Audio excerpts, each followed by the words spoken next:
Hallo, ich bin Alex Beleska aus Österreich, habe mich in Klagenfurt qualifiziert heuer und ja, habe jetzt leider Corona gehabt, noch vor 2 Wochen. Also die Vorbereitung war nicht optimal, aber ich versuche es zu genießen und zu finishen. Magnus Ditlev, another World Championship, this time in Nice. How does it feel to be here? Yeah, it's super special. I feel like I have some revenge from Kona last year, and I've been super motivated throughout the entire year to work towards this race. Has been like the main objective of the entire season since Kona. So it's super cool, and also to be on European, almost home, a bit more home than Kona at least. Soil is very special and has made the preparations a bit easier and more, super good for me. And in the public, there has been a change. You are now, when we're talking about the favorites of the race, your name is always in there. How does it feel for you? Yeah, it's something I have had to get used to, but I think it has been like that for some time now, and I'm starting to settle into it and feel like I belong up there also. So I know what I'm capable of, and I try not to listen too much to what the public is saying, and just focus on my own things. But it's also a clap on the shoulder, I think, that people are recognizing and acknowledging what I'm doing. Of course, everybody has seen you in Roth and this really extraordinary performance there. And then you had the race in Milwaukee and had to drop out there.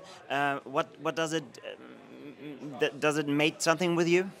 I think it was good that I had the experience in Milwaukee. I feel I was in good shape leading into the race, but it had been difficult, like after Roth, with a lot of stuff going on and focusing 100% on racing. But it was actually due to stomach problems, so it wasn't like bad shape or just getting tired. It was more like I had to, my stomach was not really cooperating because of the late start. So that's something we have to dig into in the after Nice.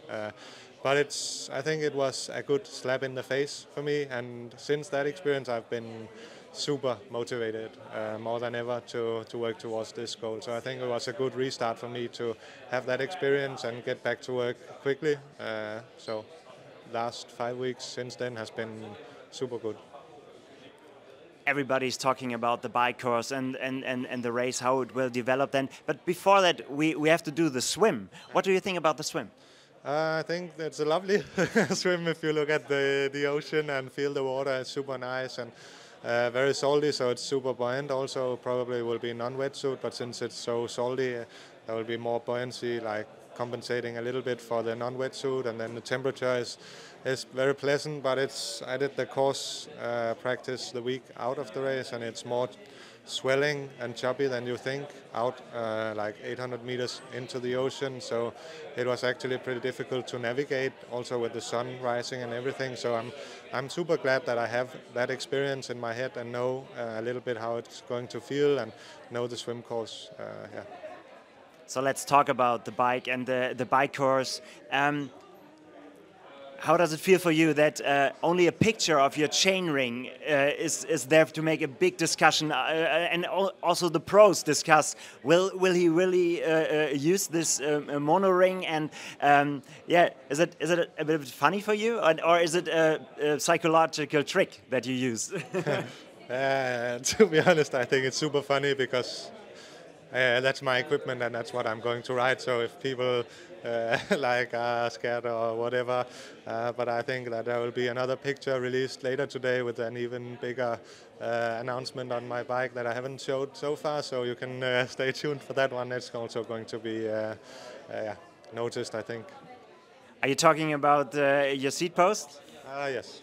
So that's an idea that's quite long. Sebastian Kienle was also talking for it for years, that he needs the right course for using a dropper post, because he thought that this would be the change. And it's not easy to install this on a TT bike. So let's tell us something about it.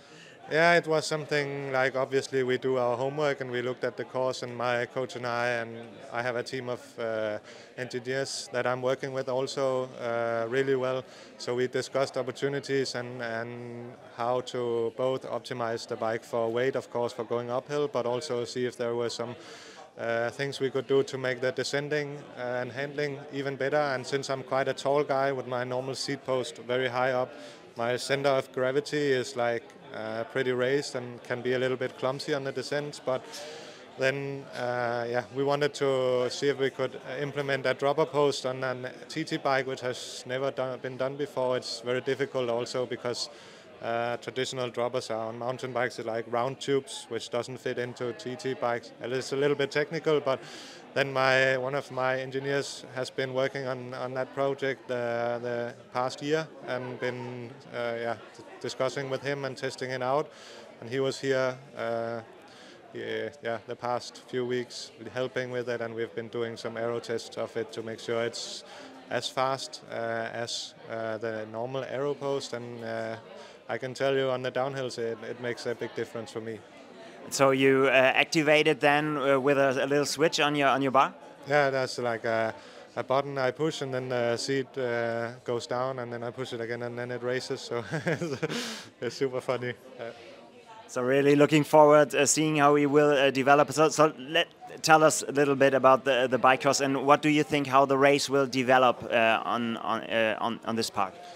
I think we will see huge separations throughout the entire day, and I think we will see some very late blow-ups also. Like the last climb is around 15 minutes, and it comes very late into the race. If you're not feeling good by that point, then you can lose a lot of time on that. So I think just throughout the entire day you have to keep pedaling, and it's a course where you can't hide, or if you do try to hide, then you will not be in the contentions for when the run starts. So I think generally it's difficult to predict who's going to come out on top. I believe I have what it takes to do a really fast time on this bike course, but the main theme is I think we'll see huge separation, and I think we'll see it on the run also, that people will be more fatigued than usually when they start running.